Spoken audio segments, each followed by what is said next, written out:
เจริญพรท่านสาธุชนทั้งหลายอาตมาภาพเดินทางออกจากวัดวชิระธรรมาภิรตารามตั้งแต่เวลาตี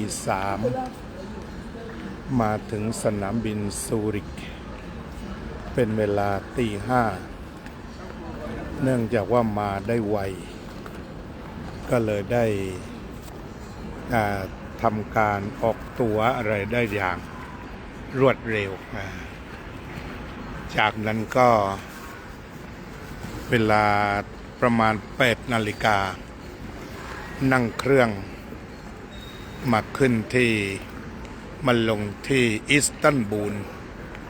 ประเทศตุรกีใช้เวลาก็ประมาณสักชั่วโมงกว่าการบินแต่เนื่องจากเวลามันแตกต่างกันเล็กน้อยก็ดูเหมือน2 ชั่วโมงขณะนี้ก็กำลังจะสวัสดีครับอาจารย์พัชรพลขณะนี้ก็กำลังจะเข้าที่ประตู F8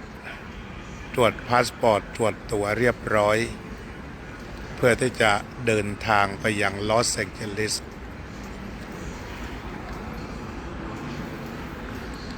นี่ก็คือสนามบินอิสตันบูล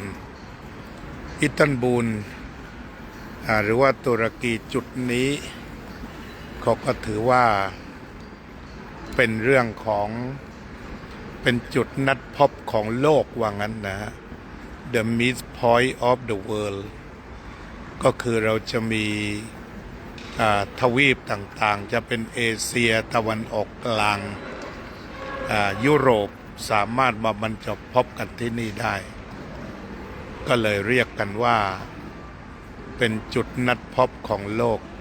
The Meet Point of the World ว่างั้นตอนนี้ก็ถ่ายให้ญาติโยมได้ดูความอลังการความใหญ่ของอิสตันบูล1 สนามบินใหญ่มากเครื่องบินลงแล้วใช้เวลาแท็กซี่หรือว่าใช้เวลาวิ่งเข้ามาหาที่จอดประมาณ15 นาทีวิ่งเร็วตลอดเวลาแล้วก็ต่อจากนั้นจากจุดที่ขึ้นจากเครื่องบินแล้วเดินหาประตูนี่ไกลมากหลายชั่วโมงทีเดียวถ้าหากจะดูกันแล้วเรียกว่าเดินไม่ต่ำกว่า30 นาทีไกลมากจริงๆเป็นสนามบินที่ใหญ่โตมโหฬาร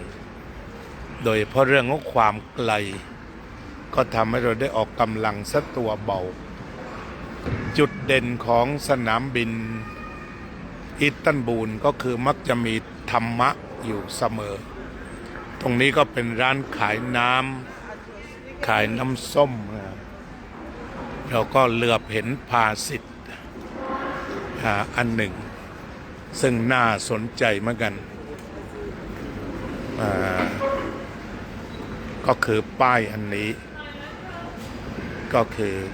Behind every cloud there's happiness คือเราอาจจะพบกับความเคล้าก็แปลว่าเบื้องหลังของม่านเมฆหรือความยุ่งยากของชีวิตมักจะตามมาด้วยความสุข Behind every cloud there's happiness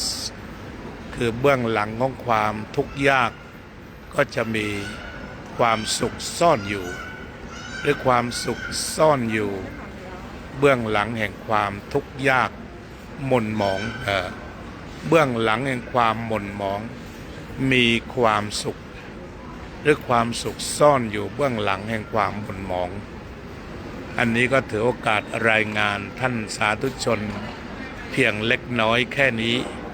อาตมาก็เตรียมตัวไปขึ้นเครื่องซึ่งอยู่ใกล้ๆขออนุญาตเขาว่าจะมาเก็บบรรยากาศกันซะก่อนก็คงจะถึงลอสแองเจลิสเวลาประมาณบ่าย 5 โมงเย็นตามที่บอกไว้ก็คงจะปิดด้วยความใหญ่โตมโหฬารของสนามบิน ทั้งสนามที่บิน แล้วก็สถานที่ที่เดินเข้าสนามบิน ใหญ่โตจริงๆ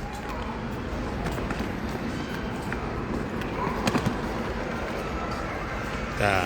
คนก็เดินทางกันพลุกพล่าน ก็คงจะปิดกล้องแค่นี้ก่อนนะ